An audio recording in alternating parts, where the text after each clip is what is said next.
Ken, What up, Will? man, I'm really excited today because we have a special guest, Yes, we do. our good friend Dexter. And Dexter is the perfect guest to have for this show. And that's because he played in a Pink Floyd tribute band, Texas Pink Floyd. Dexter, you are in the unique position of having sung the entire album Dark Side of the Moon by Pink Floyd. Talk about that experience for a little bit. Wow, that's quite an opening question, right? Yeah. I mean, first start by saying hello and thank you for inviting me. I appreciate being on the show, and thanks for. Yes, I've been involved in a Pink Floyd tribute, and I know we'll get more into it, but to quickly answer that, it's been great. It's been amazing. It's been a dream of mine. I mean, you sit there and iconic albums. Like Dark Side of the Moon, sit there and wish that you could be an artist and actually perform that. And so I get to do it, and it's fun. And I mean, we'll get into more specifics as we go through some songs, maybe. But again, I'm glad to be here, and playing Pink Floyd music is fun, man. It's amazing. Now, I have a question because it is a Pink Floyd tribute, and there is less than a handful, or not more than a handful in the world that are successfully doing it the way Texas Pink Floyd is doing it, because we got to see you perform, right. And also he is an alum of the Home for Wayward Gentlemen. I have my card. I don't leave home without it. And I've been telling people, and even leading up to your debut show and everything, which was phenomenal, by the way. And I was telling them, there's less than a handful of bands in the world that are doing what it is that y'all do. Right. I think the reason for that is because of Pink Floyd's music. Obviously, there's so many different sounds, and we want to do it live. And we want to do it justice. To do it live, you have to have many performers, many different pieces. Yes. Unless you're tracking it, right? Unless you're just recording it. Yeah. But then you're not playing it live. You're not really doing. Yeah, it's not organic and correct. authentic. So for your group to have 10 to 13 members. And then the production going with it. If you do laser and video, right? Pink Floyd, that is a must. Right, that is not a cheap show to put on. First off, you can't put it on in a bar because it's not going to work. It's too small. And so venues, you're going to have to either have some clout or you're going to have to pay to play, right? So the production's expensive. But that's the experience you get going to a Pink Floyd concert. And so we try to emulate that, but because of those reasons, it's very difficult for. There's plenty of people that will play some Pink Floyd songs at a bar or at a concert, but a full show like that, it's not very common. Yeah, and I can say y'all successfully pull it off because you are correct. Pink Floyd, they set the standard that if you're going to see people perform Pink Floyd live, you have to have the full experience, and y'all bring it. Thanks. And I know that when we were in high school, instead of seeing the band, we would see the laser light shows. Yep. So they would play the music over the PA. You would have the lasers and the big video screen, but no band playing. So when you get a chance to see a Pink Floyd tribute band, you get the lasers, the audio, the visual. You get the whole experience with the musicians on stage. Right, and for us, for Pink Floyd, we wanted to do it as close to the recorded versions, or even if it was a live recording, as possible.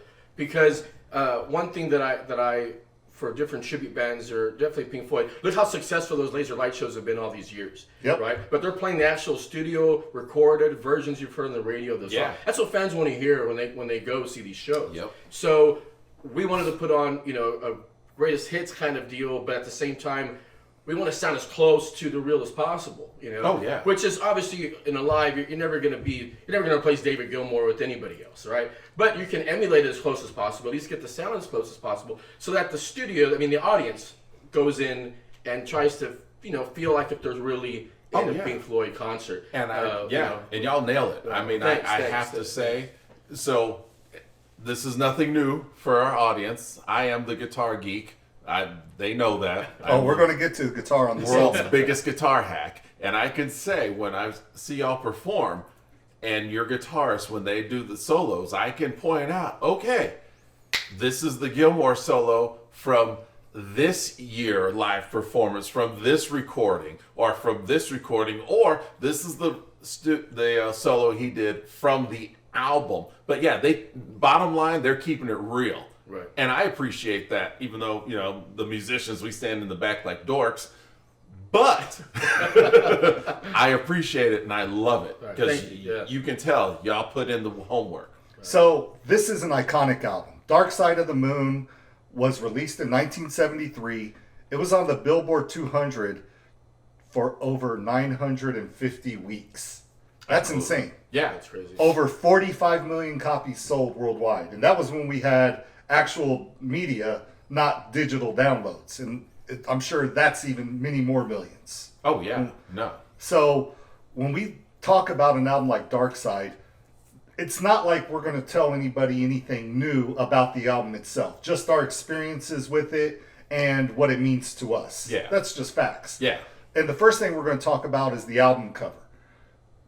As iconic as the music is on the album cover is just as iconic. So Ken, in your head, what are some iconic album covers that come to your mind? First thing pops in my head, King Crimson. And again, you gotta remember, I'm a guitar geek, so Robert Fripp. Exactly.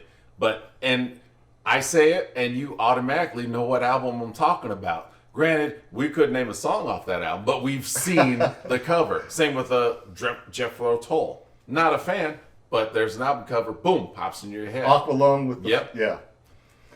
Kiss Destroyer also pops in my head. Oh, that's a great album cover. What about you, Dex? Great album covers. I think House of the Holy, Led Zeppelin, with the columns and and all that. But Loverboy with the guy crossing his fingers. I think it's the guy crossing his fingers on some red leather pants. Yep. Some guy's ass looking really nice. Oh, sorry, some guy's butt looking really nice. I'm sure it's a guy's butt wearing those red. I don't know. It looks like a guy's butt. He works out. He must work out. But crossed fingers. I remember growing up as a kid seeing that album cover, just wondering what it was. Journey always had nice albums. Sounds like you stared at that album cover quite a bit, man. So I was listening to The Dark Side, this album, in the car, and I had my son and his friend. I'm dropping them off at the skate park for he's skateboarding, and he says, "What are you listening to, Dad?" And I was like, "It's Pink Floyd." And he's like, "What? I've never heard it." I'm like, "Yeah, no, you're aware of this. You just never heard it." What? And I picked up because it's a CD, because I'm that old. And I picked up and showed it to him, and the album cover. And he's like, "Oh, I've seen. Yes, I know you've seen it before. Now you can put a sound with this image album cover that you've seen, because that's how iconic it is." That's right. That pyramid with the prism of light blasting through. Yeah. The Right. boy had never heard, until those words Pink Floyd came out my mouth, he had never heard of that in his 16 years of life. But he's seen that album cover, and I knew he has, because it's that iconic. Right. And The image, right? The image. Yeah. It spawns so many other spin-offs of that image, yeah. right? I mean, it's everywhere. In Texas Pink Floyd, we use the state of Texas, the outline, with the prism shining through Instead it. of the pyramid. Instead of the pyramid. Just because immediately, has something to do with Pink Floyd. Exactly. And so, That's it's how- iconic. Right? Substantial. And when I was teaching, you would see that album cover all the time on kids' t-shirts. There's the t-shirts, yeah. Right. And that's how I knew that my son and his friend had seen it before, because y'all don't know what you're listening, like when they show up with the Nirvana or Metallica t-shirts. Right. They never heard it. That's another iconic cover, was that Nirvana Oh, Nevermind Nevermind. album Yep. cover. Right. Or the Van Halen 1984 cover with Yeah, the the cherub with That the was cigarette. Your baby picture, right? Smoking a cigarette. Just when he had wings. That was in another lifetime. Anyway, so look, let's jump into this album. Let's talk about the music on here. And the album starts off with that heartbeat, dum dum dum dum dum dum, and it's the musical collage "Speak to Me," leading into the song "Breathe." And Ken, you and I on this show talk a lot about great openers, and for me, every song on this album is important to the entire piece, right? Yes. The whole is greater than the sum of its parts, but they're all necessary. Yep. And so where do you put this with other great album openers? So, I mean, we've talked about a lot of great album openers in just a few short weeks of doing the show. I would say, and what's interesting, this is different. This is a different opening. You know, as far as most of the openings we cover, they punch you dead in the face. This one, it's almost as if it says, "Hey, how you doing? Come here," and it throws you off. This is the opening that grabs you, but it's completely different than anything else. I think that's a good way to put it. Because some would argue that it's punching in the face a different way, but I was thinking the same thing as he was asking the question. It's just like a door opens, you know, very comfortably opens. You feel welcome, and it's bringing you in. But you're walking through with like a moment of reflection while I'm getting prepared for something else coming. Right? Yeah, because but there's in a something nice coming. way. There's something coming, and I've gotten prepared nicely. I'm welcome, but I've also kind of looked back on myself a little bit real quick as I'm walking in, and I'm good. And what you hear in that sound collage are bits and snippets of the songs that are played on the album. You're going to hear the cash register from Money. You're going to hear the voices that we'll hear later on. All of these parts, it's a foreshadowing of what's to come. And then we break into Breathe. And Breathe is an interesting song because it's not a hard rock song. It doesn't punch you in the face like so many other album openers. It just kind of slowly but surely let you in that door that you were talking about. So yeah, Dexter, I'm talking to him as. I guess I'm sorry. I thought we were talking as both. I consider both Speak of to Me, them. Breathe. Right. Yes. Right. So yes, as Speak to Me, then Breathe, and yes. but where I was getting to is the vocals on Breathe. Right. Because you've sang that song. Right. And so you're playing this entire album. You know what songs are coming ahead, Right. but you have to grab the audience's attention with those beginning vocals. And it is pretty forceful, even though it's a soft song. It's breathe in the air. Yeah, right? but they're sung in a way where it's still inviting. You Yes. know? It's like they're suggested. It's like suggesting for you to do that. Like they're not demanding, but in a comfortable way. Like they're leading you. Come on, you know, go ahead, breathe in the air. You know, don't be afraid to care. You know, so I mean, you're like I said, you're being welcome in, and that they're reminding you, hey, where you're going, you know, how you live and how you fly, and just remember things as you go on. It's just perfect. But then the music that goes with that, right? The slide guitar on the slide steel guitar at the beginning, to start an album with just those little licks. It's just, I mean, it's mesmerizing. It's hypnotic in a way. There you go. I think you hit it on the head with the mesmerizing, because the fact, again, we talk about openers, and this one, it's smart enough or sophisticated. It doesn't punch you right in the face. It opens the door and it greets you in. Yeah, and you know, the keys make all the difference. And again, with the vocals, it's in a legato. Yeah, I said that. I'll probably do that. I don't even know what that means. And it means everything he said. It's just a smooth singing style of, okay, it's warm and it's inviting. And you come into it. You're about to walk into the house of chaos, but you don't know it, you know, in a great way. Well, I was watching a documentary on the making of this album, and Rick Wright was talking about the piano on this song, and he was actually Which is influenced phenomenal. by one of your favorite albums, Miles Davis's Kind of Blue.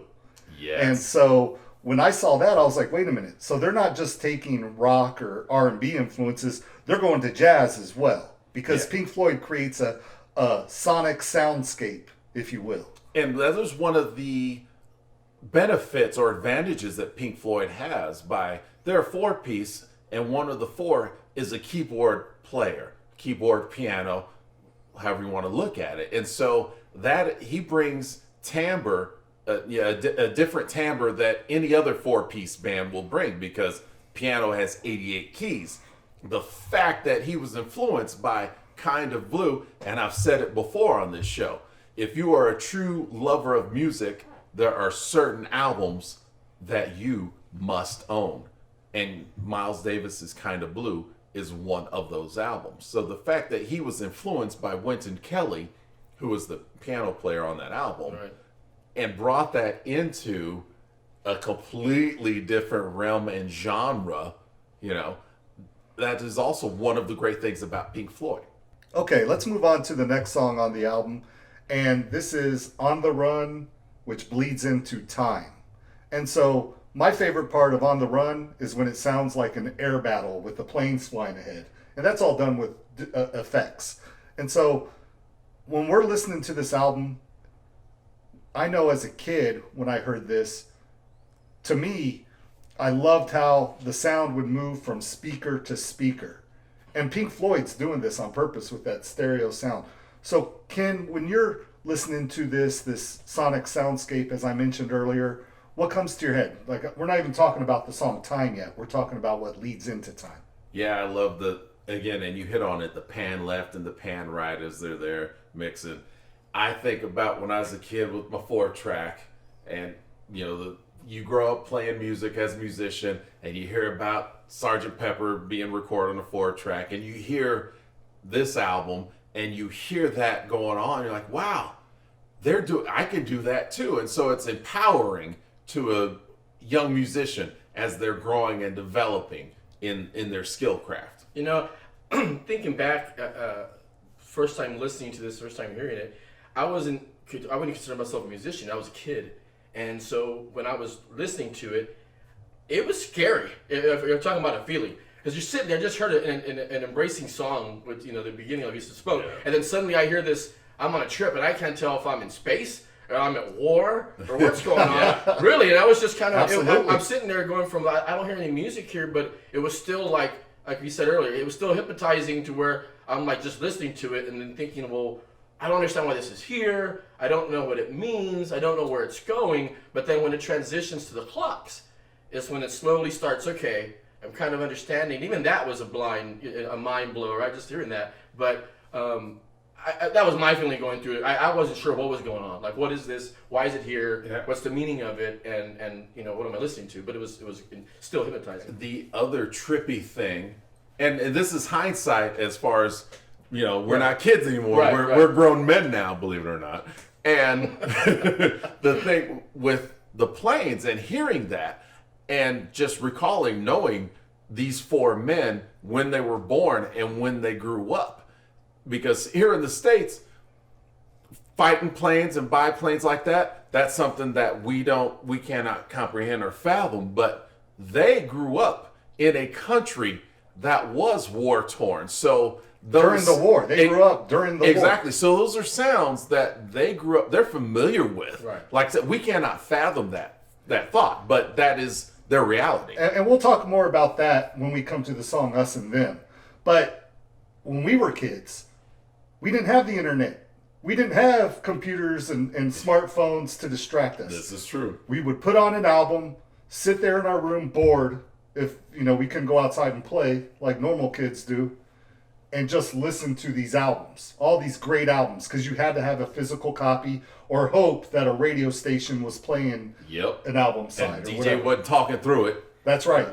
And so, to me, that's one of the things that attracts Pink Floyd to people of our generation, is that was our entertainment, were albums and whatnot. And so you're hearing all of these different sounds, and then that bleeds into what Dexter talked about earlier, which was the chimes and the clocks and the bells going off. And when those go off, it hits into Time. Now, you sang Time. Right. Discuss singing that, because that is really an iconic radio staple. Time, even though it wasn't the single, it was still played heavily on FM radio. Oh, sure. Well, I mean, the clocks leading up to it is more like a wake-up portion of what they just took you to the beginning. Because you're sitting there and you hear all these different sounds and hear the clocks, and it comes down, and then boom, when they all go off, it wakes you up. And then Time, man, singing it it's really fun. That's one of my favorite songs to sing, actually. It's very gritty in the beginning. It comes out with the punch, lyric-wise and vocal-wise, ticking away the moments that make up a dull day. That line, you can say that now, people just know what song you're talking about. Oh. Then you go into the Gilmour soloing in that song. It's just amazing. Yeah. And we talked about something off the show before about watching and getting addicted to these first reactions of people online on YouTube, right? We're listening to a song, and people for the first time hearing Time and their reactions to it is I enjoy it because I see what I felt listening to it back then the first time when you're hearing that ticking away the moments that make up a dull day. But then it goes into the choruses that are the David Gilmour singing parts. They go softer, and like I said, the changes are just great, and it's a great song to sing vocally. Talk about that. It is a great juxtaposition. So the song is Time, and the verse, the main part before Gilmour blesses us with his solo, is in an asymmetric time, whereas our clock ticks. it's even, but the song itself is uneven. Why it's asymmetric, right? But we don't hear that. It still grabs us because he has something significant to say, Right. and it's something that we can all identify with because it's time. Everyone has it, but no one owns it. So you don't have to be a Floyd fan. You can hear these words because, again, my parents have heard this song. Okay, I get that because it's time. It's universal. We all comprehend it. And Dexter, you mentioned the lyrics earlier to Breathe about like this passage of life. Well, this is the old man reflecting on his life and reflecting on where that time went. And you mentioned the time changes as well. So you have this hard part ticking away, and he's kind of shouting it. But then you go into the Breathe section, which is like the reprise of Breathe, and you're playing real soft. How difficult, or is it difficult at all, to go from a really like a tense shouting singing style to a soft reserve style? I don't think it's difficult at all. I think it's almost, I enjoy it because it's just part of a journey. It's part of a path. And so it's just like the yin to the yang. So most good songs will have a drop in it somewhere. And then the way they do it with the melodies and then the words being spoken and how you've kind of already heard some of those notes before. So it's still familiar. And again, it makes you feel comfortable that I kind of know this, even though the first time hearing it. You hadn't heard the first ticking away part, but that slapped you in the face. But then it kind of brings you here and it's like, okay, I'm kind of comfortable with this because I've heard it before throughout and putting the album together anyway. Yeah. So I mean, for me, it wasn't difficult. And I think it's a major part of the song. And before we move on, I want to mention the percussion because Pink Floyd had the privilege of being in the studio to record all of these different parts at one time. Well, when you're playing live with Texas Pink Floyd, your buddy Julian is there on the percussion, hitting every single note in time with the rest of the band as they lead with On the Run into Time. And what do you think that brings to the table, Ken? It allows the band, Texas Pink Floyd, to capture the, I don't want to say studio magic, but the studio limitlessness. The spirit. Yeah, and also when you're in a studio, the world is your oyster because you don't have to necessarily contemplate, how am I going to pull this off live? So you are chasing the sound, the idea, the vision in your head. You're going after it. By having that percussionist, Julian's able to translate or bring what the idea from the studio to live, because when you're live, so I'm a musician, I'm a guitar geek, I'm a dork, I'm the one that stands in the back of the corner.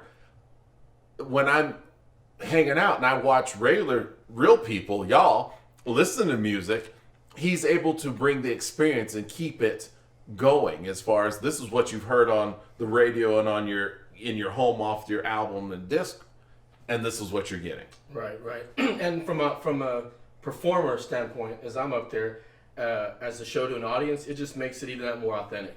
Yep. Because we're playing live. That portion was live too. The performer gets to perform. How often do you have a percussionist on stage that can be up there all night and actually contribute and be part of a show? You can make a show out of it. Yeah. And in our show, Julian's standing up the whole show, got different lights going on. So it helps your energy on stage. Oh, yeah. For that point, because like you said, can you easily track it with the audience know the difference? They're going to hear it? No. But you know what? Now they're seeing it. Now they're seeing it played. And maybe if they hadn't heard it or paid attention to it in the song before, they guarantee you they will now. True. That's right. And that energy, Right. because it goes back and forth. And we've talked about this on the show countless times. The energy from the crowd feeds into the musicians, Correct. and it just goes back and forth and just builds and builds within the house. Right. And Time is definitely one of those songs that does that. Because like I said, you've taken them, remember listening to it, where it's taking you. Now imagine 1,000 people all at that same crescendo right there when that clock goes off. Uh-huh. And then you hear the roar, they're just ready for those lyrics. And you feel it. You do feel it. It's awesome. No. But they gave that to us, with the song. Absolutely. Yeah. There was something I wanted to point out that Dexter hit on, and we've again, something we've brought up in shows in the past. Whereas these bands that we've So Queen, when we talked about Queen, again, British, they grew up around the same time because, like Pink Floyd, they're the same age group. The things that they heard, the music they listened to growing up, did exactly like you talked about. They had the reoccurring melody, the familiarity within. So you have your familiarization and your break away from it, to where it's something, your variety and familiarity, or like the Germans, the Strom und Drang. And so you have that. It keeps you coming back because I'm okay. You open the door, we're going in. I don't know where I'm going, but all right, I'm following you now. There's just a little bit of familiarity and enough variety to keep you moving forward. And before we get to the next song, the last song on side one, Ken, I want you to talk about David Gilmour and his guitar solos. You briefly alluded to him earlier, but now this is where he really gets a chance to shine on this album. So talk about what makes David Gilmour so special as a guitarist. Oh, sweet Georgia Brown. Okay, I'm going to reel this in because I could talk about this all day. And the thing is, I'm a David Gilmour fan, but not because I'm a David Gilmour fan, but because I play guitar, and you cannot play guitar and not love David Gilmour. And I've mentioned this to y'all before. What I love about David Gilmour, he is a straight up 100% Brit. And all of that, tea and crumpets, the whole nine. But when he plays guitar, if Billy D. Williams were a guitar or a guitarist, he would be David Gilmour. Because he is the smoothest man walking the planet. And so that's the thing about David Gilmour. And when he goes off, every note he ever plays is perfect. It is perfectly played. It is perfectly timed. And the crazy thing, if you stop and listen to one David Gilmour solo, it is all David Gilmour solos. And that's not demeaning because B.B. King's the same way. You listen to one, you've heard them all, but you're going to listen to all of them. Right. Even though he's saying the same thing over and over, the cat went up the hill, you're going to sit every time he says the cat went up the hill. And for anybody that's younger than us, Billy D. Williams played the original Lando Calrissian for Star Wars. Not the newest one, Glover. Yeah, you're right. You're right. Because the kids don't know. Exactly. You got to bring it back. But you know what? Something else to look up. Look up the smooth Billy D. Williams. Yeah. Everything about that man is smooth. D.L. Hughley had him on the show saying random things off of cue cards, and so random, but it sounded so smooth because it's Billy D. Williams. And that is how David Gilmour plays guitar. And one last thing. David Gilmour, or I should say, Dave Mustaine of Megadeth, a completely different musical style. His huge influence is David Gilmour. You're somebody when your playing can influence another player of a genre that is completely removed from what you do.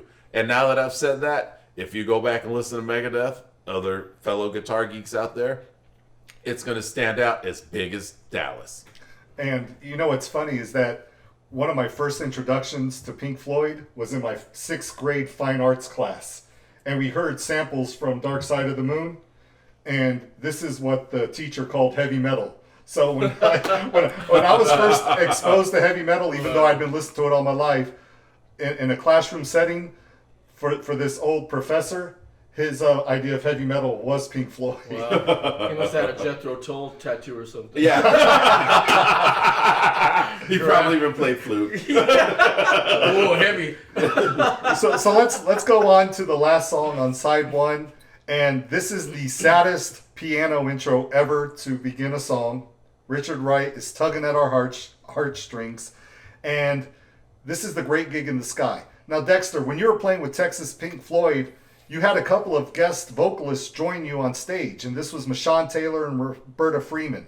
And they played with the original Pink Floyd in 1987, correct? Correct. They played on the Delicate Sound of Thunder, Delicate Sound of Thunder, and correct. And what did you think about watching them perform? Because this is when you're taking a breather for the album. You're not singing this Correct, part. correct. So I'm you're hopping on. watching them on stage perform Right. while you're taking your breather on the side of the stage. What was your impression of not only the song in general, but how they performed it? Well, that's an interesting question. So, in this project, we did not have a chance to rehearse with either. The reason we couldn't rehearse with either was, well, they're pros. We're flying them in to come to a spot. We had maybe a couple of hours the evening before to go through, but we want to welcome them and get them comfortable, get them rested for the next day. But they've toured with Pink Floyd. They know the song for years. They're comfortable. So I was more of a fan at that moment, just off to the side, wanting to hear and see what I was going to see what they would do with the song. And obviously they did not disappoint. And they blew the performance away, okay. And you could see why Gilmour and Pink Floyd themselves are very comfortable with them on tour, because to hear the recorded version of the masterpiece that was created vocal-wise, to emulate that is not easy. So these professionals pull it off night in, day after day, tour after tour, and did for years, and they continue to do so even now. And so I was just sitting there as a fan and amazed just like everybody else. Oh, absolutely. So again, going back to being a music guitar geek, when I was in school, my professors would say, you have to get to where your standard is so high that when you perform, when it's a bad night, it's a good night, your standard is so high that the audience will never know. And when those ladies came in, they exuded that level of professionalism and just awesomeness. May not be a word, but it is now when you refer to those two ladies, because it was phenomenal. And I saw both of them perform, because on one show you had Mashan on there, and the other one was Roberta. And the best thing I can say about either of them is that when they were singing the song, I got chills. I got the goosebumps on my arms from hearing their voices. Two completely different shows, two completely different audiences, but both took you to that special place that the best music takes you to, where you feel it physically. Oh, absolutely.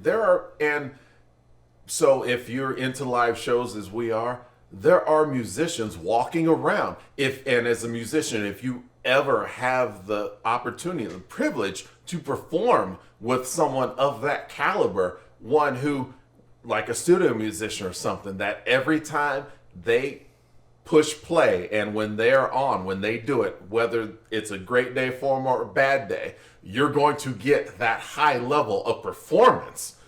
It is few and far between, almost once in a lifetime.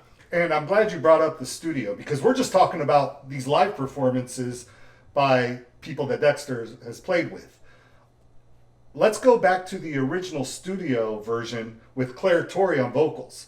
And what I love about this version is when Pink Floyd brought Claire Torrey in, they let her listen to the song and told her to just sing to the song. Just free carte blanche. So she actually got a songwriting credit on the album. Great. Because of her vocal performance. Great.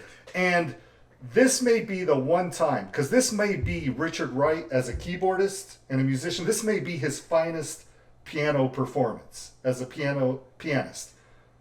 But it's overshadowed by Claire Torrey's performance. But it's also the one song where David Gilmour, as a guitarist, I don't even hear him playing, because I'm mesmerized, one by the tone that Wright sets, but then by this overpowering performances from Claire Torrey. Yes, and that right there is a compliment to their musicianship, because a good musician or a great musician listens more than they perform. And they brought her in. They brought her into their world. So they're going to let her run, and they're not going to step or get in the way, step on toes. So they let her go, and they played to her, and they did a great job. And as you hit on the head, man, you don't notice them, because they're like, look, right now, she's shining right now, and we are going to put our light on her and accompany her as best we can, so she sounds as great as she can. Right. I mean, I can only imagine they're sitting there right? yeah. As she starts singing, because they have no clue, And they're blown away. They have no clue as a musician. They both have, and they were very strong opinion, obviously, Yes. right? Roger Waters and David Gilmour. They both probably have an idea of what they kind of want to hear. Yeah. And then whatever she did, topped that. Because there was no arguments, and they kept it that way. And it probably changed what they were going to do as well. It probably changed. I'm sure it changed what Gilmour thought he was going to do guitar-wise in the song. Yeah. It changed the song probably, yeah. depending on what they had. And you see it when you watch some videos of, like you said, the making of this or that, and you hear different sounds that okay, that didn't make the album, and you're like, okay, it would have been a completely different song if it did. It may have not even been where it was going to be. That was going to be the focal point, but it was so good. Oh yeah. It became it. And the fact that you mentioned about her getting songwriting credit, I didn't know that. That's awesome. That's amazing and good for her. She deserved it. And she's been able to eat now all these years. Absolutely. and she should. Yes. Because she has changed. Some people would think this is the best song on the album. Oh, yeah. I've heard people say this is the best song for them on the album. I've heard that. I've seen it written. So for her to be the focal point of that song, some people may only know Pink Floyd by that song, and not even know. And you hit it on the head, man. Two strong-willed musicians who have geniuses, yes, right? who have made an impact on the world of music. Correct. And the fact that she opened her mouth and they unanimously said, "Okay." And there's not a single lyric, right? Yeah. A written word lyric in the song. That's it. And here's what they told her. They told her, here's the piece. Think of death, dying, and sadness. And so she's conveying those thoughts without uttering a single lyric. Exactly, not a single word. And we have listened to this for how many decades now? And guess what? We still stop the same way we did the first time we heard this. We don't necessarily, we hold our breath. Whereas the first time, it took our breath. This time, we know we're going to get slapped in the face, and we just brace for it, and we take it, and we embrace it. I'll be honest, and I feel bad about this sort of, but as a kid, I would Fast forward this song because I hadn't felt. It takes some maturity also to really embrace some of those thoughts of death and other things have to happen to you in your life experience to feel some of that pain. True. But then once you do, and you like you said, you get a little bit older and you re-listen, the journey she took in her mind, the journey she took you on, because it starts off, whoa, whoa, whoa, Yeah. and she's going like if someone is dying, but then there's a calmness towards some part of death when it's fading away, and she gets smooth in it for a bit, and just kind of calms you down until she slowly just goes away, just fades. But that pain in the beginning, or whatever that moment was of unsureness, pain, what's happened to me, why, all regret, everything going through there, that soul in that, lightning, right? Yeah. Lightning in a bottle. Maybe the greatest vocal performance on record. Man, Yeah. Right, could be. And we've listened to a lot of great vocal performances. Arguably, yes. Like I said, many people agree. I mean, if it could be argued that it's the best song out of Pink Floyd's catalog, with those two guys writing lyrics and agreeing, and Richard Wright's greatest performance, and all these guys, and then for it to be that because of her performance, amazing. Boom. Now, and on a lighter note, right, we're going to end this side with a lighter note, not death, dying, and destruction. In the 1990s, Dexter, you and I hung out at your house, and we got our Dark Side CD and our Wizard of Oz VHS cassette, and we watched The Wizard of Oz with Dark Side as the soundtrack, okay? And this is the song that sold me that they were thinking of this movie. It goes from black and white to color. The album goes from black and white to color. It's all there. It was the video of the tornado scene in the movie playing along with this. Now, just for fun, do you think that Pink Floyd was inspired? Because they've all denied it. Or do you think it was just pure coincidence? The great gig in the sky during the tornado scene, man. I think it's a coincidence. I know it was fun watching. I know you love it, and I know you play it every year for Christmas or something. But I saw the similarities. To me, it was taken away from the album a bit, but it brings to more talking points about it, which is fine. If it gets more people listening to Pink Floyd, that's awesome. It is uncanny, it is watching it, but I think it was coincidence. Yeah, no, I agree with you, because these guys, they putting this album together, they were already on a greatness, on a great plan. I don't think that the Wizard of Oz was calculated into right. that. Suddenly, I do. Suddenly, like if it was that underlying, I just don't, man. You know, it's one of those things like, you know. And let's be collusion. honest, right? They didn't even have VCRs at this time, right? Yeah. So how are they going to do it? Have it on a reel-to-reel and put in the times of the movies? I agree with you on that part. I mean, they could if they They really, were rich. really wanted. Yeah. They might not have even been rich by this By point because this this is point, their yeah. first huge Right. hit. This was so, the groundbreaker for them. But So- who knows? You know, Roger Waters. They are very intelligent, Right. so you right. never They that put that together creativity and say, there. Hey, you know, they could have said, hey, you know what? Yeah, what if we have these tunes, but if we just timed them and made them, you know, Yeah. I don't know. there are just so many similarities. Look Right, it up right. on YouTube. Yeah, You can yeah. watch the whole So thing. It is uncanny. There is something there. It is worth watching at one point in your life, and you make a decision for yourself. You know what you think. All right, let's move on to side 2. So side 2 begins with the second biggest hit of Pink Floyd behind Another Brick in the Wall. And I'm talking, of course, about Money. Now, Ken, I know you've been learning bass because you and Dexter are going to do a Stone Temple Pilots band. tribute Someday. band. Yes, one day it's Well, gonna happen. once this Post-COVID COVID or ends. something, Yeah, right? When that's people wanna right. Get together. And so, talk about the difference in playing bass and guitar and what you think of Roger Waters as a bassist. Because this bass line in Money, it's iconic. Oh, it straight is iconic because, again, it's asymmetric time-wise. It's in 7/4 time signature. Yeah, and so he is not. Well, one, he's playing, so it's not in a regular 4 that groove that we are conditioned to. What's the difference? Can you hum along or kind of demonstrate that difference? Well, when you listen to the bass line, it bum bump da dum bum bum bum bum bum bum bum bum bum bum. It doesn't fall on a regular like a 1 2 3 4 1 2 3 4 of what we're used to Western music. And so he's playing that and singing. When you have a bassist that plays and sings, normally they keep it fairly simple. But the fact he's doing that and singing at the same time, kudos. And on this particular song, we should mention that Gilmore is the singer on this song. Okay, so I just wanted to clarify Yes, that. yes. So he can focus on that asymmetrical bass line and let David sing that song. Yeah, and keep that going. And when we've talked about musicians, because we've heard some great bass players, Geezer Butler's the one that comes to mind right away. You know, you have others like John Entwistle, Geddy Lee. We'll do a Rush album soon. But Roger Waters as a bassist doesn't stand out as somebody who's like a star-studded bassist. True, this is true. But when you stop to think about he's singing and playing at the same time, he's almost unsung, like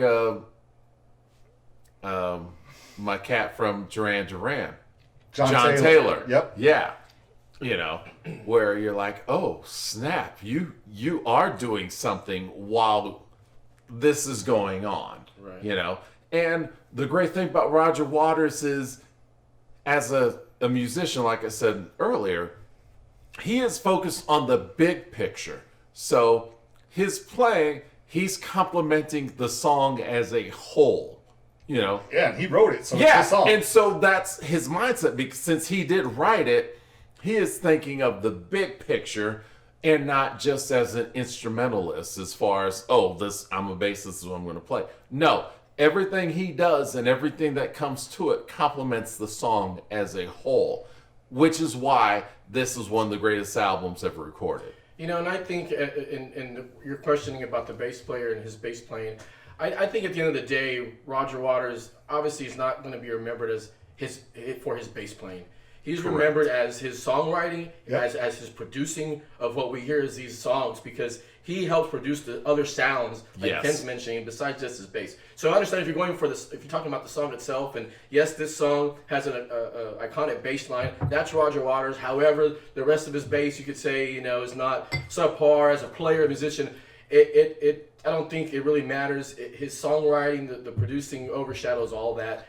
But you know, think about it. Their number 2 hit, Yep. still, it's bass that's iconic in it, right? That's right. So, Yeah. Oh, absolutely. And let's shift to that, because I know this is absolutely probably one of the very first Pink Floyd songs I'd ever heard, all over FM classic radio, right?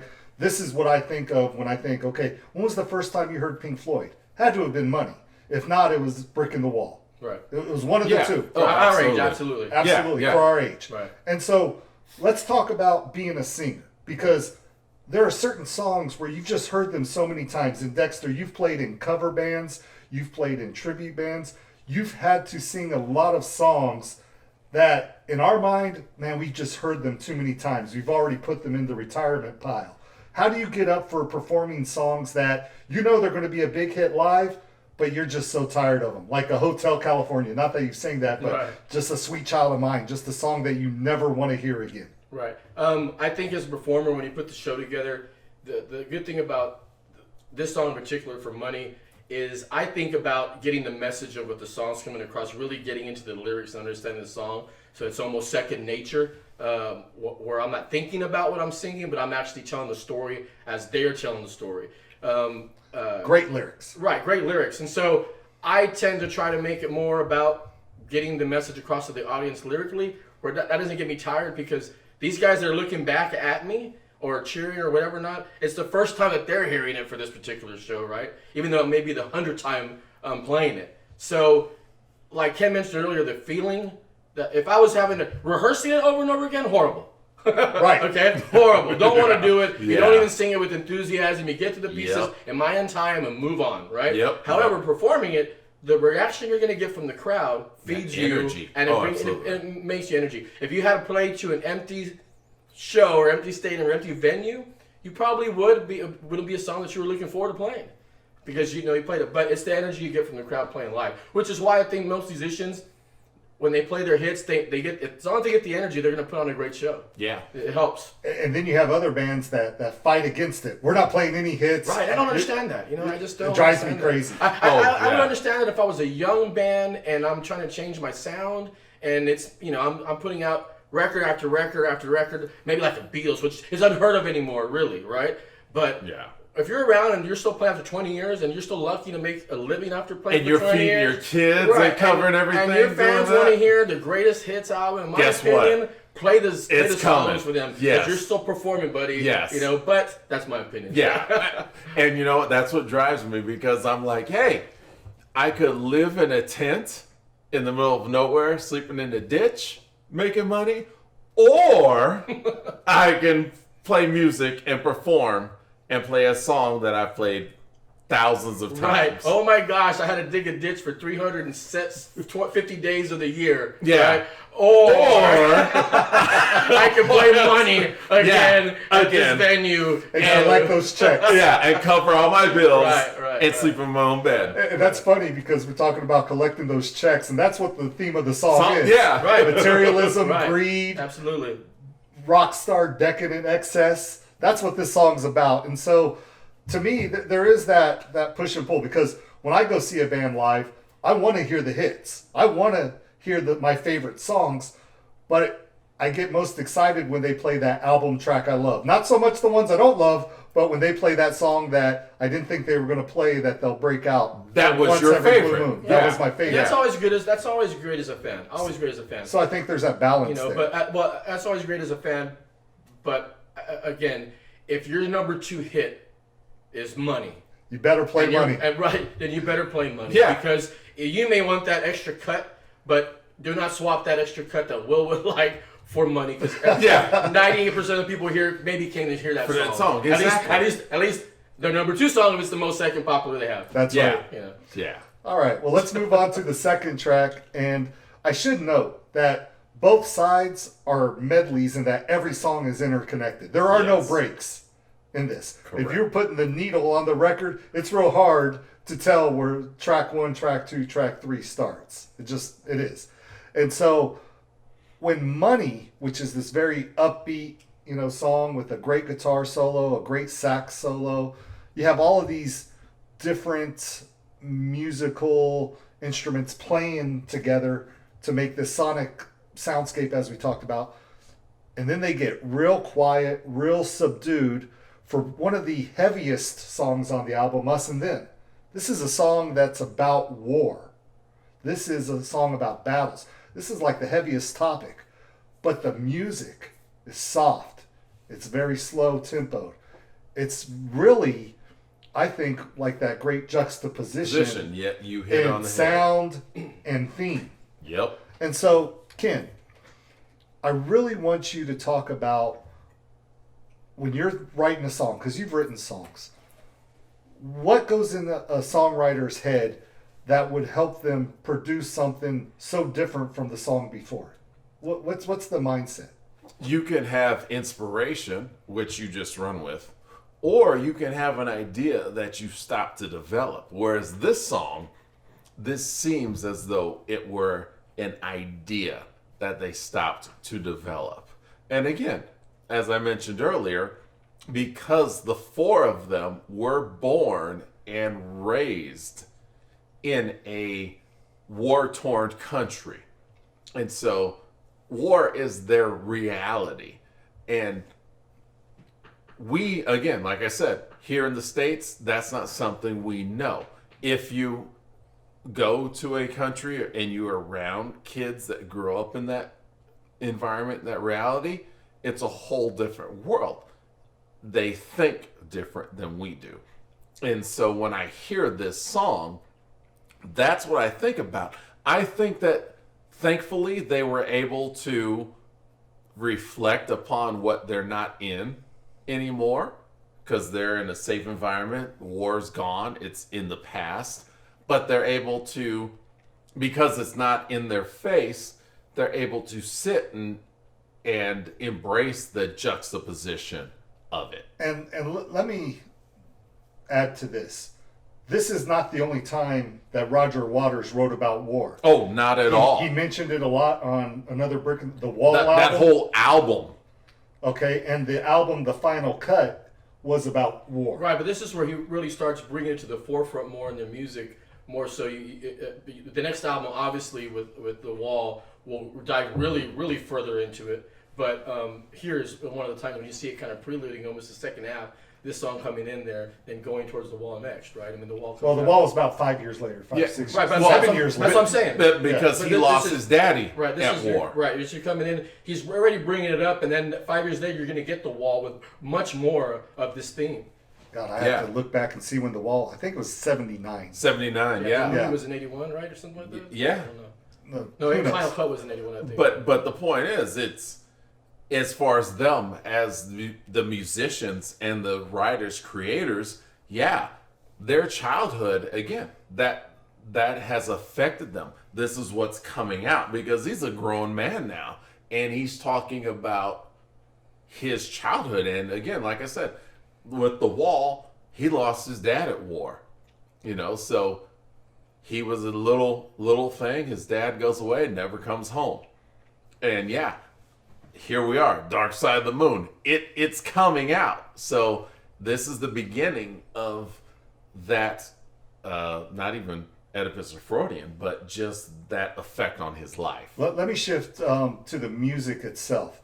Because for me personally, when I first heard the song as a kid, we talked about it before, this that track I skipped, man. It was too boring for me. It's one of those songs that when you get older, you appreciate more because of the sound, because it takes its time developing. Dexter, you and I have talked about this. You have said that this is one of the hardest Pink Floyd songs for you to sing. Right, correct. And why is that? Talk about that. It's tougher for me. Okay, first and foremost, Roger Waters and David Gilmour, and I sing both parts, have different distinct voices.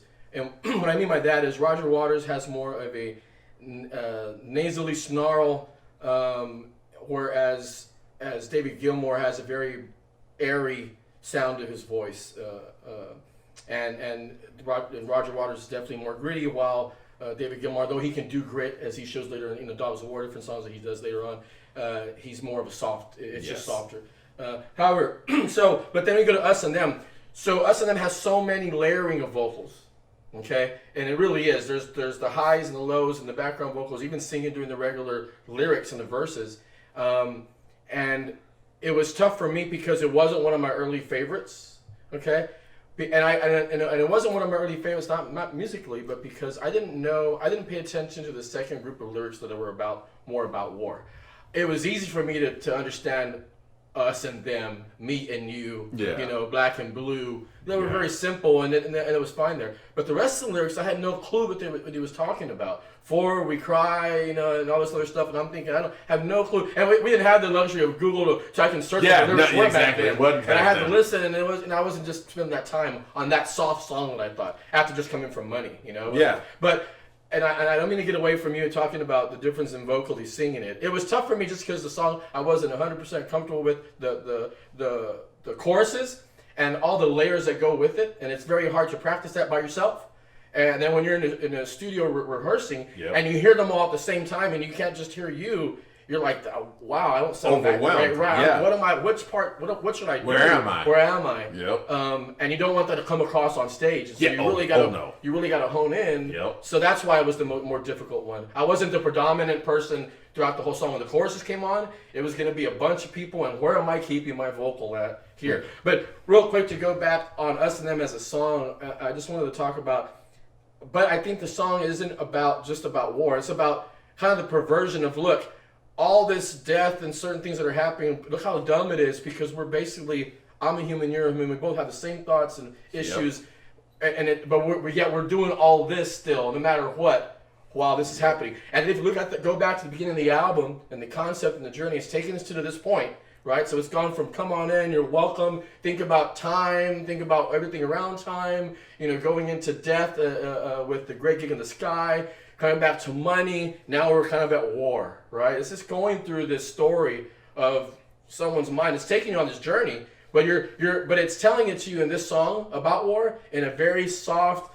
weird way, where at once you're like, wow, okay, yeah, us and them, and we are the same, but yet we're doing this dumb stuff all the time on top of that. Yeah. And it's just, now once I heard the lyrics, the song became much better to me, made more sense to me, and then I enjoyed the chorus more, and I could sit through the whole song. And, you know, I had seen a timesheet when the band was recording the album, and it had the time song. That's what it was on the sheet. Yeah. Time song, money song, lunatic song, which we're going to get to. You know, this was war song. Right. And these are overall big themes for each song that connect the album. It's the big themes of life.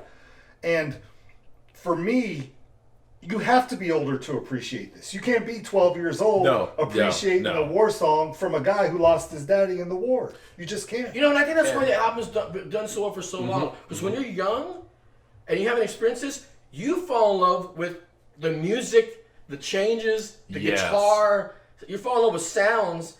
And then as you get older, you fall in love with the messages and the lyrics. Yes. And then you start appreciating them together. So I think that's why it's probably lasted so long, because it's universal. Right. First off, the sound was amazing. The journey was taking you just sound-wise, and then suddenly the lyrics are great later. Now you understand them, and maybe 10 years ago in your 30s you understood money more because you were there. Yeah, because you were there. Right? Yep. And but now you're thinking of time as you're getting to your 50s. You know, or whatever it is, you know. Or if you're a soldier, you think about war. Sure. Oh, us and them. And so, and it's crazy because I want to play Us and Them for my son and see what he thinks about it, as opposed to what I think about it. You know. And compare the two. And when we're younger, we're listening to Time on FM radio. We're listening to Money. Yeah, because Brain Damage we are Eclipse, young it's very catchy. males. And that's what drives us. And I want to talk about two more things before we move on to the next song. And the first thing I want to mention is that I want to compare this sax solo on this song, very soft, very, I guess the word would be deliberate, whereas the sax player on Money is wailing. He's going off. He's like, you know, at a speakeasy, just going crazy. Dexter, we talked about players who had played with Pink Floyd. And I want you to talk about Scott Page, who you played with live twice, who also played, once again, with Pink Floyd. And so talk about the sax and Scott Page and everything that he brought to the table. Well, I mean, to talk about Scott Page, obviously he brought professionalism, a different level of musicianship, as Ken mentioned earlier, that we all embrace being able to play with and play along with.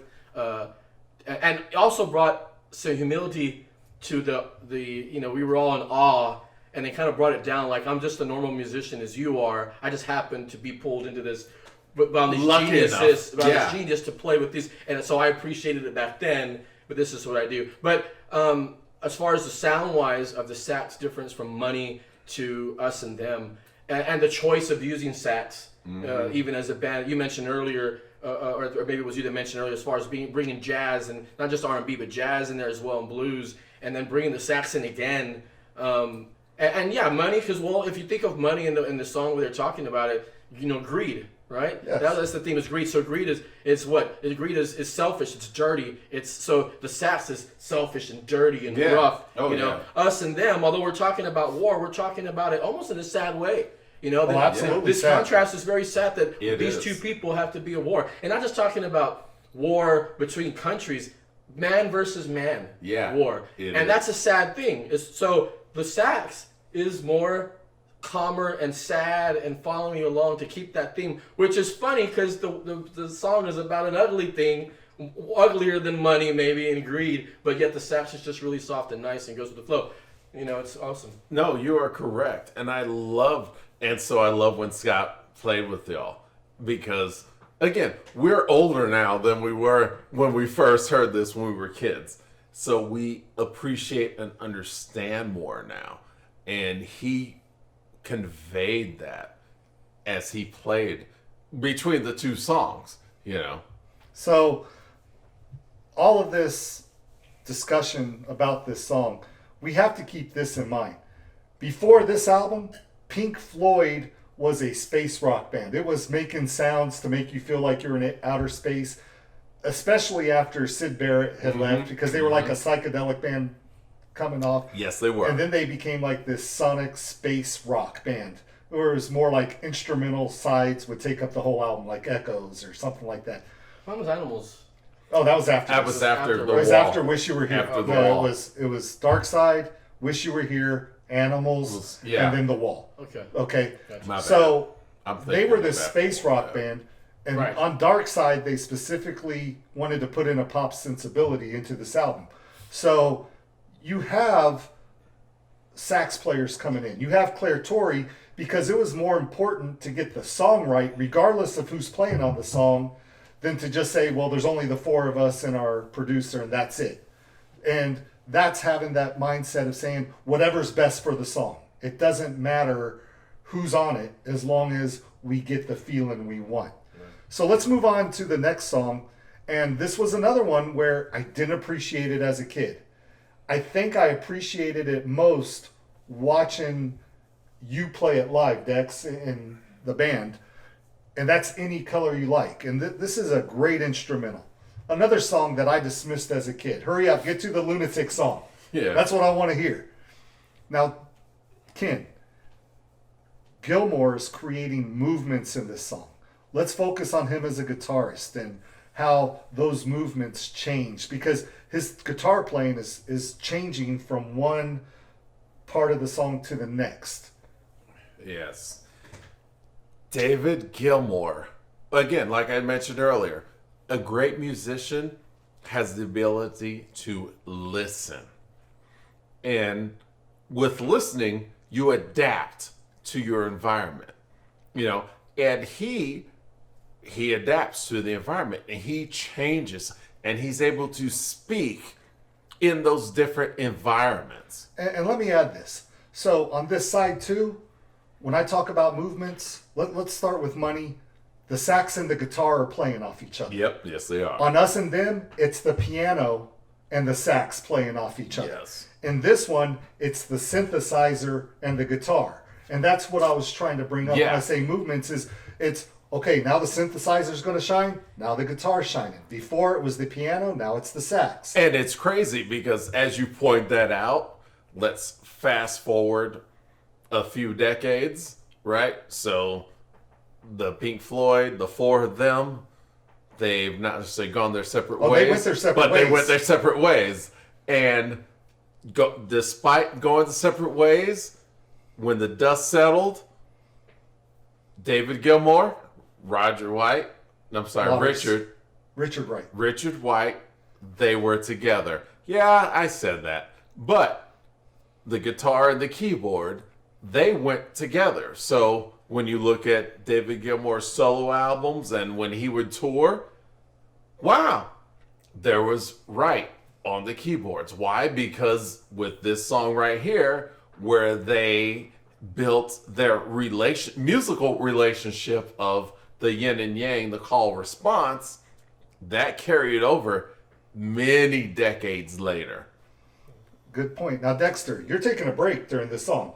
Right. This is your break. Right. Yep. And you're watching the band perform this song. Right. What do you notice when you're in the shadows? I know, like on Great Gig in the Sky, you're paying attention to the female singers playing that Claire Torrey part. Right. What are you noticing being able to actually watch the band from the side? Well, one thing, this is a great song to watch the band and appreciate because they're all going to have their moment to shine. They're all going to play together, even though you talk about the synth going back and forth. When you're a large production, so we have two two pianists, right? You have a couple guitar players. You know, you have the percussionist with the drummer. You have all the other positions. All the parts. And the great thing about this song, unlike Great Gig in the Sky, which is, you say instrumental, it's not really, right? Because it has the vocalist in it. Oh no, that's not instrumental. Right, It's correct. Claire But Torrey. some people will say, well, it's instrumental with because there's no lyrics involved. Correct. Right. Or you talk about the other instrumentals, but they're more of thematic sound effects, typing, just transition pieces. This is a song, and it's a jam song is what it is. When I say jam song, that's because all the musicians can take a piece live and shine. You can have a piece for both keyboard players, a piece for both guitar players, even the sax can come back in, the bass players keeping the groove, and it picks up on the second half of it when the guitar comes in. So you watch that jam, and you can literally see it. That's why it was, I guess, the same comment you made, the same feeling you had when you made the comment you liked watching it live. Yes. You know, I did too, because I could see that. Yes. Instead of just hearing the recording, I see them all playing, they're turning to each other, they're grooving, you know. They're in it. And make sure you don't miss your cue to go back on stage. Correct, because you're gonna come into the song right away. Luckily, there's a good couple of measures before I have to say anything, right? Or sing anything. But yes, it's a good song. And you know what? I was surprised the crowd really liked it too.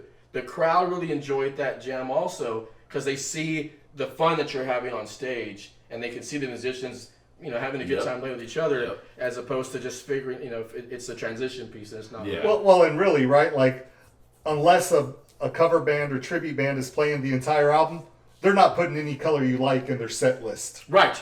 So to get to see it live is a joy. And because it's also it's a great transition to this the last two songs here on the album, and it takes you going from that war to, you know, kind of getting over that a little bit. It's a happy song, right? You know, it gets you over that pretty quickly. It takes you, you know, because you just finished hearing, oh my God, really, like, right? You know, I'm talking about man versus man, oh my God, and then you go into this. Okay, let me just calm you down a bit, and then we're gonna boom, the bass gets you, the changes get you, and yes, you end up feeling happy, and it's got you. So it took you low here at the end of Us and Them, and it's kind of brought you back right here, right at the top of this drop you're about to go on, really, which is the last two songs.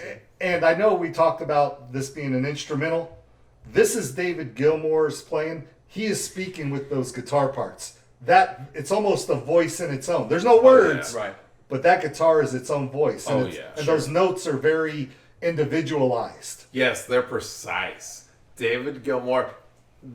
So guitarists, we can pick up and just noodle, if you will, in a song, and it will sound good. Like you can drop me off right now in the middle of a song. I can sound not bad. Yeah, you keep up with it. You got the beat on already. You got the feel, right? Exactly. Right. Whereas with David Gilmour, it sounds intentional. You can drop him off in the middle of the song, middle of nowhere, but it will sound as though that's where he is meant to be. That is where he belongs. It is intentional. Well, let's move on to the final two songs. And we're going to talk about them individually, but I cannot imagine one without the other. It's kind of like We Will Rock You and We're the Champions. They just go together. The main difference being is that those are two separate songs just played back to back, whereas this is a medley. Brain Damage and Eclipse. And if you don't listen to the lyrics, this is a very uplifting song. Brain Damage makes you feel happy. We've already gotten past the greed and the war and growing old. Now let's just be happy until you explore those lyrics. And once you explore the lyrics of Brain Damage, then you wait a minute. This is about going insane. This is about a lunatic. The lunatic is on the grass. Yep. Got to keep the loonies on the path. Wait a minute. Is this a happy song? Or is this about insanity? Like, when you're singing this, Dexter, I mean, dude, you've been with me, man, when we've listened to the whole Dark Side experience. What's going through your head as you're singing this? Are you just trying to remember the words? Or are you trying to put yourself in kind of a loony state, so to speak? Yeah, you're putting yourself in a trance, obviously, since you've heard it so long. I think at this point, I know exactly what the lyrics are saying. I know what the message was across in the song, or at least you think you do from what you take on it. So I'm trying to relay the same thought what they did in the album to the crowd, and I'm taking them on this trip there at that point. So lyric wise, it's very easy to follow. It's not nothing difficult. They're almost spoken to a certain point, as far as that goes. So it's the message of making them understand. Here we are. You heard all this stuff. You're in the song, and this is what I'm talking about. Wow, why are you suddenly talking about lunatics? Because in this message of this concept album, it could have easily gone to redemption or rebirth, right, or as a theme if you're covering welcoming life, time, war, money, but now you go into lunacy, right? Or you go into losing your mind or not being able to keep it together, which for a lot of people is very difficult to talk to, and then to bring it and then to have it on with happy chords and happy sound, it is kind of loony in itself. And you brought that up with.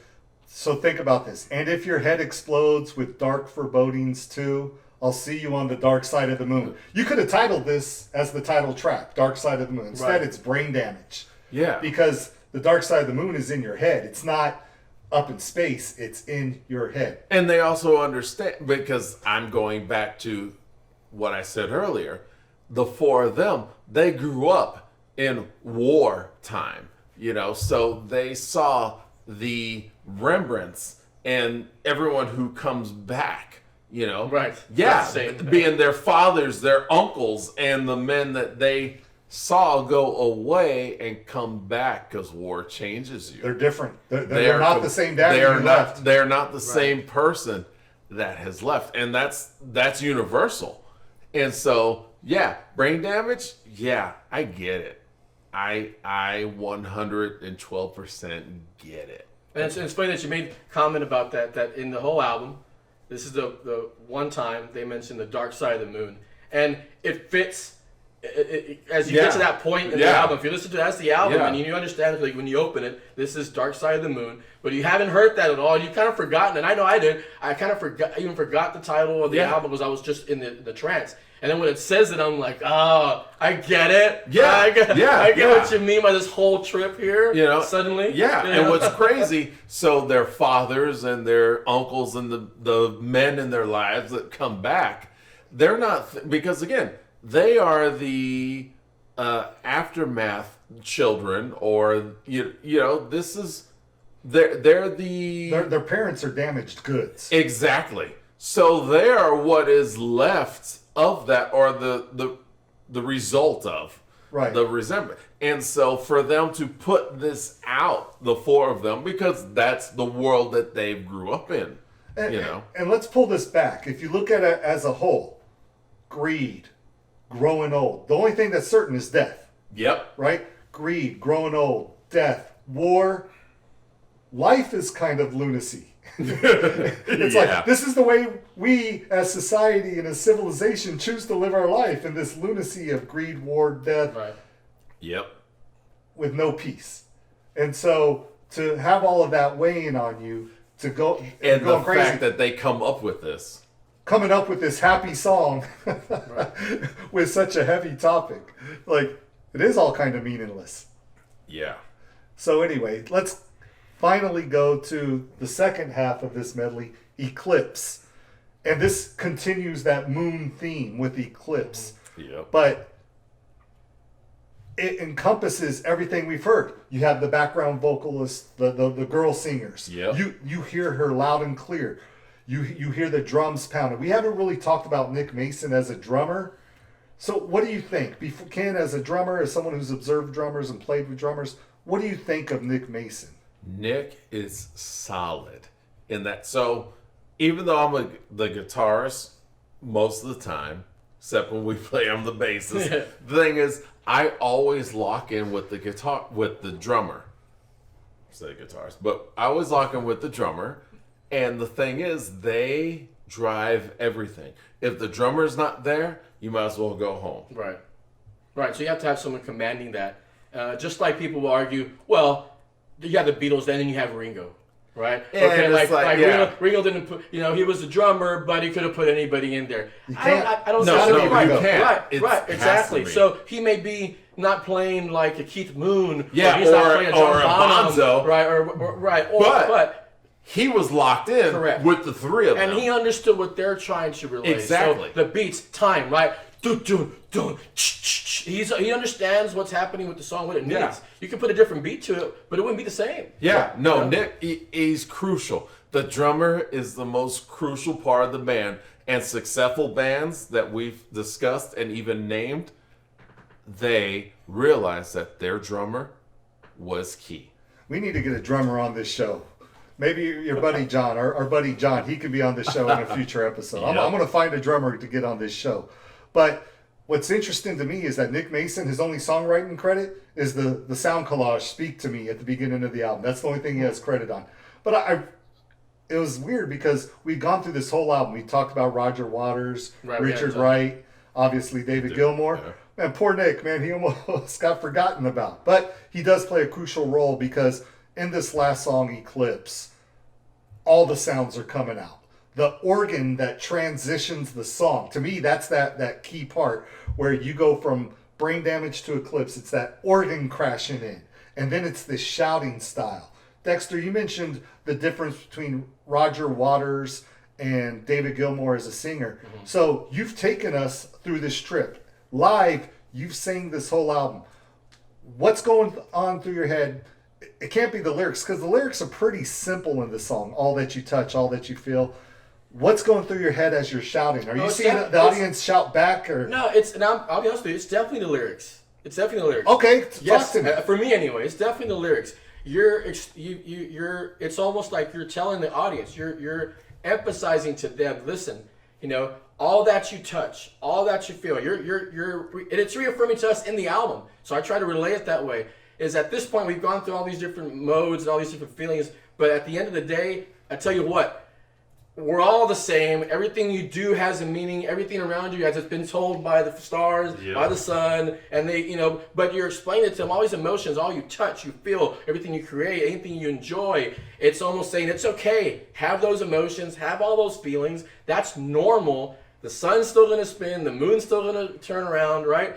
It's letting you know that you're normal for having this stuff. It's common. It's fine. But the way it's given to you is this big wave, right? This wave that's coming crashing on with all these sounds. When the backup vocalists kick in, and they do the gospel stuff on top of that, and everything's coming down, and the keyboard's starting to go crazy. Everything is bringing you. Everything's going crazy. Right. So I'm just there continuously punching the audience with these lyrics, with this message, and I love that. It's great. So it is the message. It's the message. It's the message, because even if you say it, so I'm trying to emphasize and grow with it, because if you listen to the album, it does. Builds, At first, it's all of that, but at the end, it starts, and it does it with sound, it does it with backups, but still, does it. Yeah. And so I'm just emphasizing that. I'm growing with it, because at the end, you want that big cheer, that big crash, and take them where they took you on the album. And it doesn't let you forget, but the sun is eclipsed by the moon. Correct. Bringing that theme back to you. Yeah.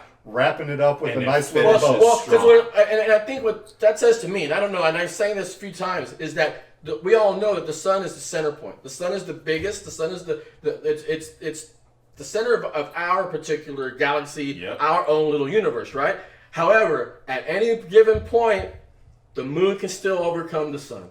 Right? And it's kind of telling you, no matter what you think is bigger than you, or bigger, or harder, or tougher, there's, like every dog has his day, but the sun always shines, saying that, is that no matter what, there's still a chance, if you look at it that way. Or no matter what, you can get over something. Or no matter how good you can have it, it could always be bad. There's always another side to it, because even the smallest moon could overshadow the biggest sun, right? Yeah. And That's so powerful stuff, man. Took me on a head trip there, man. no, But true, but it's just true. that, but it goes with all the emotions that it's saying is that no matter what, even though you've gone through this, let's say you came on this journey and you wound up becoming loony, okay?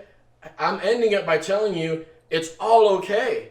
Because you're going to have all these feelings, you're going to have this emotion. It's fine to do that because it's going to happen anyway. However, always know that there's, to me, I'll pick the bright side, that there's always going to be a time when no matter how small you think you are, that you can overcome. And that's why I took the end of the album was like, even though, me being younger, loony, like I can still get better, I can still get better. There's still hope. It's still fine. Never forget that you're never out of the fight. True. That's kind of like that. So I mean that's kind of how I felt. And that the song means to me anyway. And I think that's the perfect way to sum up this album. Yes. I think you hit the nail right on the head. Spot on. So let's shift over, Ken. This is the time of the show where we give our favorite song and our least favorite song. Woo! Come on, man. You gotta pick one. So I would probably go with Money, just because. That's your favorite. Yeah. Okay. Wow, my least favorite. Gotta pick one. Let's go. You know what? Brain Damage is it is the ugliest girl in Destiny's Child. You're killing me here. You're killing me. Dexter. But again, how can you pick a bad song on this album? No, exactly. The ugliest girl in Destiny's Child. You're gonna be all right. You're gonna be just fine. I like that one. That's pretty good. It's a common theme on our show. Yeah. Wow, really? Okay. My favorite is probably Time. Okay. For many reasons, but it's my favorite. My least favorite, wow, it'd probably have to be Speak to Me, Breathe. Okay. And is that also your favorite and least favorite to sing as well? No. So give us that. Well, the least favorite to sing still is Us and Them, just because of the complexity of doing the performance. Okay. It's only because that's a song that I dread making a mistake on. Yeah, because it's so pronounced. Correct, and it's because you could really ruin that song. Yeah. And quickly not know it. Yeah. So that's why. That's personal to me. It has something to do with the meaning of the song or the lyrics or anything. It's just about that. But Speak to Me, Breathe is probably my least favorite. As after hearing all the others, like I'm gonna have to use that. Yeah. It's like The Ugliest Girl in Destiny's Child. It's just you're okay if that's your least favorite. That just means that I can start with The Clocks in Time and be okay the rest of the album. And what's your favorite song to sing? My favorite song to sing is probably Time. Okay. No, I take it back. My favorite song to sing is Brain Damage, Eclipse. Okay. My favorite song of the album, and probably second or perform, is Time. Okay. I like to go off on time a little bit when I'm performing, but Brain Damage, Eclipse, if I can get the audience there with me, absolutely. I'm good. So for the first 40 years of listening to this album, I would have told you Us and Them is my least favorite song. Lock it up. That's it. Yeah. But then I listened to it for another 6 years after that. As a grown man, yes. Yeah. And my least favorite song is Money because I've heard it so often on radio. Ain't no thing. It's just retired for Gotcha. me. Unless I'm seeing it performed live or in a video performance or live performance. My favorite songs, there's two. The one that changed me was Great Gig in the Sky. Oh, because I couldn't. When you were talking earlier, Dex, like people call this their favorite Pink Floyd song. It may be my favorite Pink Floyd song now, even though Waters and Gilmour aren't singing on it. No words. Yeah. It's just that emotion it brings you. Yep. Historically, Brain Damage is by far my favorite song. I love the melody. I love the meaning behind it. It's the one that connects most with me. It's been my favorite for years because that was also, Brain Damage and Eclipse was also an FM radio staple. True. But it's one I never got tired of. So that was it. So for those out there listening, let us know your favorite songs on the album. Let us know your least favorite songs. We really want to get that down.